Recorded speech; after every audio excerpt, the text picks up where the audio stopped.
G'day folks, don't know if you can hear it in the background, but the fruit bats are going off in the fig tree a couple of doors down. So I've decided I'm going to nip off my papaya. So this one here definitely could come off tonight. This one here is starting to get a bit of a blush. Can you hear the bats? I don't know if you can, but anyway, Kira's holding the other torch for me. Oh, this one doesn't want to come off. Oh, there we go. A nice decent size.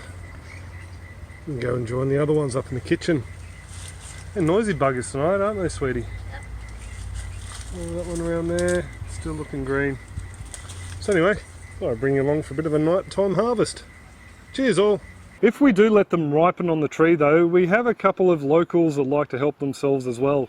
We have this little one here that was left on too long, and some flying foxes decided to devour it in one sitting. So we were talking about fruit, so I thought I'd give you a bit of an added bonus and just discuss the sex of papaya trees. Now don't click off, this is actually fairly interesting. This tree here and the other one we have up near the back stairs are both hermaphrodites. They're marketed as bisexual.